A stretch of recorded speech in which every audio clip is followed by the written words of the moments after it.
শ্ৰী শ্ৰী আউনীআটী সত্ৰৰ সত্ৰাধিকাৰ বৈষ্ণৱ পণ্ডিত ডক্টৰ পীতাম্বৰ দেৱ গোস্বামীলৈ বৈকুণ্ঠ বৈভৱ বঁটা।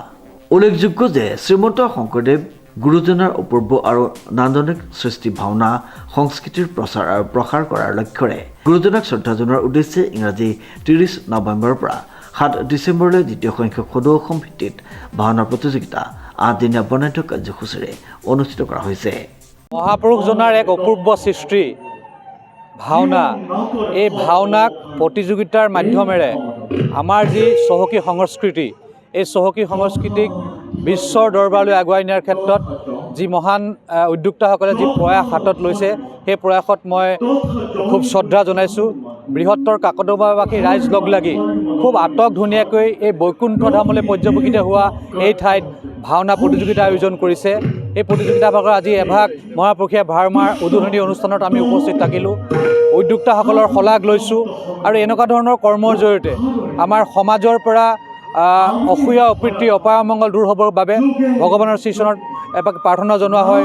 গুৰুৰ আসন ইয়াত প্ৰতিষ্ঠা হৈছে, গুৰুৰ আসনত মই সেৱা জনাইছোঁ আৰু আশা ৰাখিছোঁ ইয়াত বিভিন্ন প্ৰান্তৰ খুব বচা ভাৱৰীয়াৰে সমৃদ্ধ বহুকেইটা দল আহিছে।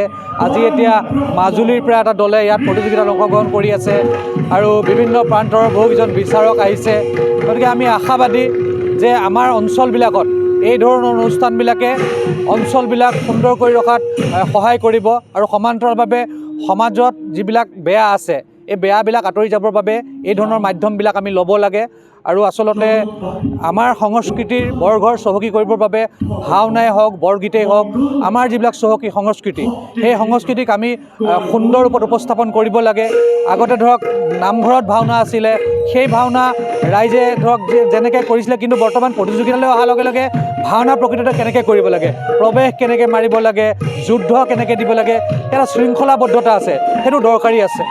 কাকডোঙাবাসী ৰাইজৰ আতিথ্যত আৰু গোলাঘাট জিলাবাসী ৰাইজৰ সহযোগত মাজিউকুচি দুবিয়েল আৰু খনিকৰ গাঁৱৰ ৰাইজৰ অভ্যৰ্থনাত বৃন্দাবন সমন্বয় ক্ষেত্ৰত অনুষ্ঠিত হ'ব লগা ভাওনা প্ৰতিযোগিতাত মাজুলী, শিৱসাগৰ, যোৰহাট আৰু গোলাঘাটৰ আগশাৰীৰ 14টা ভাওনা দলে অংশগ্ৰহণ কৰিব বুলি উদ্যোক্তাসকলে জানিবলৈ দিছে। মই আমাৰ উভয় সমিতিৰ তৰফৰ পৰা আপুনি এটা উপস্থিত হোৱাৰ বাবে ধন্যবাদ জ্ঞাপন কৰিছোঁ।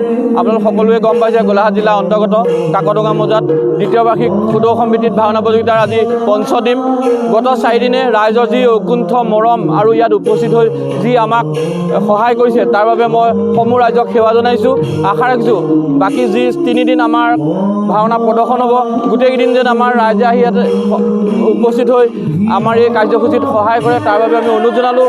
বিভিন্ন প্ৰান্তৰ পৰা বিভিন্নজন ব্যক্তি আহি ইয়াত উপস্থিত হৈছে। আমি তেখেতসকলক যেনেধৰণে সেৱা শুশ্ৰূষা কৰিব লাগিছিলে পৰা নাই, তাৰ বাবে মই সকলোৰে ওচৰত ক্ষমা প্ৰাৰ্থনা বিচাৰিছোঁ। উদযাপন সমিতিয়ে প্ৰতিযোগিতা ভাগ সাফল্যমণ্ডিত কৰিবৰ বাবে সকলোৰে সহায় সহযোগিতা আৰু উপস্থিতি কামনা কৰিছে।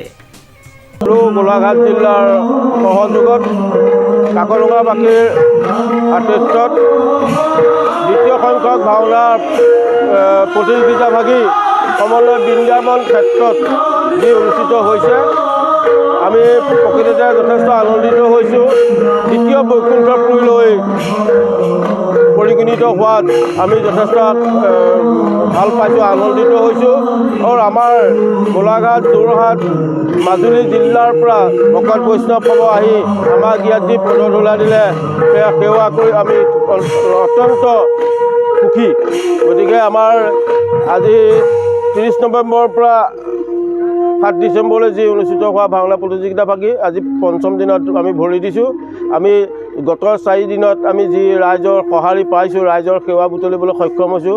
যথেষ্ট আমি অভ্যৰ্থনা সমিতি, উদযাপন সমিতিৰ সকলোৱে আমি বিষয়ববীয়াসকলে মনটোত আমাৰ যথেষ্ট আনন্দিত হৈছোঁ, যাতে ৰাইজে অনাগত আমাৰ 7 ডিচেম্বৰলৈকে চলা প্ৰতিযোগিতা ভাগি যাতে সকলোৱে সহায় সহযোগিতা কামনা কৰিছোঁ আৰু সকলোৱে ক্ষমা বিচাৰিছোঁ, যাতে আমাৰ যদি ক'ৰবাত ভুল হৈছে সেই ভুলখিনিও আপোনালোকে যাতে শুধৰাই ল'ব বুলি ভাবিছোঁ। আপোনালোকৰ মাধ্যমেৰে যোগেদি আমি অৱগত কৰিলোঁ। এবাৰ দ্বিতীয় সংখ্যক সদৌ অসম ভিত্তিক ভাওনা প্ৰতিযোগিতা বৃহত্তৰ দুবিয়াল গাঁও, মাজুকুচি আৰু খনিকৰবাসী ৰাইজৰ অভ্যৰ্থনাত আৰু আমাৰ কাৰ্যকৰী সমিতিৰ সহযোগত গোলাঘাট জিলাবাসীৰ সহযোগত আমি 8 দিনীয়া কাৰ্যকৰীয়ে এই বৰ্ণাঢ্য কাৰ্যসূচীভাগ আয়োজন কৰিছোঁ। এই আমাৰ কাৰ্যসূচীত অসমৰ বিভিন্ন জিলাৰ 14টা নাট্যগোষ্ঠীয়ে ইয়াত অংশগ্ৰহণ কৰিছে। বৰ্তমান আপুনি দেখিছে পাৰ ভঙা ৰাইজৰ উৎসাহ, লগতে সহায় সহযোগিতা যিখিনি আগবঢ়াইছে, সেৱকী হওক, পুৰস্কাৰদাতা, অন্নদাতা বা ইয়াৰ যিখিনি কৰ্মীয়ে আমাক হাতে কামে কৰি সহায় সহযোগ কৰিছে, তেওঁলোকৰ ওচৰত আমি উদযাপন সমিতি আৰু অভ্যৰ্থনা সমিতিৰ চিৰকৃতজ্ঞ। আপোনালোকৰ জৰিয়তে এটা কথা ক'ব খুজিছোঁ, অনাগত যি আৰু 3-4 দিন কাৰ্যসূচী আছে, সমগ্ৰ গোলাঘাট জিলাৰ লগতে অসমৰ ৰাইজৰ ইয়াৰ উপস্থিতি আমি কামনা কৰিছোঁ। লগতে জুবিন গাৰ্গৰ দেখিছে ন্যায় ব্যৱস্থাৰ কাৰণে আমি বিভিন্ন কাৰ্যসূচী লৈছোঁ। আৰম্ভণিৰ দিনা জুবিনৰ ব্ৰহ্মাদিকৈ প্ৰাৰ্থনাৰে ভাওনা আৰম্ভ হৈছে। দ্বিতীয় দিনা জুবিন গাৰ্গৰ মায়াবিনী শীৰ্ষক যিটো গীত, সেই গীতটিৰে ভাওনা আৰম্ভ হৈছে। এনেকৈ ধৰণেই অনুষ্ঠানবাগী সুকলমে চলি গৈ আছে। চৰধাৰ সমূহ কাকৰঙা তথা গোলাঘাটবাসী ৰাইজ, আজি আমাৰ পঞ্চম দিনটোত কাকৰঙাৰ বৃন্দাবন সমন্বয় ক্ষেত্ৰত এক তীৰ্থনগৰীত পৰিণত হৈছে। বিভিন্ন সেউজীয়া পৰিৱেশত, চাৰিওদিশে সেউজীয়া পৰিৱেশ, তাৰ মাজত আমি বৃন্দাবন সমন্বয় ক্ষেত্ৰ তৈয়াৰ কৰি আমাৰ পৰম গুৰুজনাৰ যি ভাওনা সংস্কৃতি তাক প্ৰচাৰ প্ৰসাৰৰ লক্ষ্য লৈ পেলাই আমি প্ৰায় 7 দিনীয়া কাৰ্যসূচীৰে এই সদৌ সম্ভিত্তিত ভাওনা প্ৰতিযোগিতা আয়োজন কৰিছোঁ। যোৱা 30 নৱেম্বৰৰ পৰা 7 ডিচেম্বৰলৈকে এই ভাওনা বৰ্তমান চলি আছে। আজি প্ৰথম দৰ্শনী গান্ধাৰী কৃষ্ণ দৰ্শন নাটক চলি আছে। লোকে লোকাৰণ্য আপোনালোকে দেখিছে যে চাৰিওদিশে কেৱল দৰ্শক দৰ্শক দৰ্শক। আমি এই দৰ্শকসকলৰ সুবিধাৰ প্ৰতি লক্ষ্য ৰাখি আজি সমূহ দৰ্শকৰ কাৰণে আমাৰ অভ্যৰ্থনা সমিতিৰ ফালৰ পৰা খিচিৰি যোগানৰ ব্যৱস্থা কৰিছোঁ, যাতে মনোৰঞ্জনৰ লগতে নাটক ভাগ উপভোগ কৰাৰ লগতে কিছু আপ্যায়নৰ ব্যৱস্থা কৰিব পাৰোঁ, ৰাইজক সেৱা ধৰিব পাৰোঁ। অনাগত দিনবিলাকতো আমি যিকেইখন নাটক মঞ্চস্থ কৰিবলৈ আছে, আমি এই সেৱা আগবঢ়াই যাম বুলি ভাবিছোঁ। আজি প্ৰায় 3000ৰো ওপৰৰ দৰ্শকে এই ভাওনা বৰ্তমান চাই আছে। বহু দূৰ দূৰণিৰ পৰা দল আহিছে। আজি সত্ৰনগৰী মাজুলীৰ দলটোৱে এই ভাওনা প্ৰদৰ্শন কৰি আছে। গতিকে আমি আশা ৰাখিছোঁ ইয়ালৈ অহা প্ৰতিজন দৰ্শকে ইয়াত মনোৰঞ্জন আৰু নাটকৰ উদ্দেশ্য উপলব্ধ কৰি জনসমাজৰ মাজত আৰু গুৰুজনাৰ কৃষ্টি প্ৰকাশৰ ক্ষেত্ৰত নিশ্চয় সহায় আৰু সজাগ হ'ব বুলি আশা ৰাখিছোঁ। দেৰগাঁৱৰ পৰা নৱজ্যোতি ভৰালীৰ এক বিশেষ প্ৰতিবেদন, নিউজ নাও।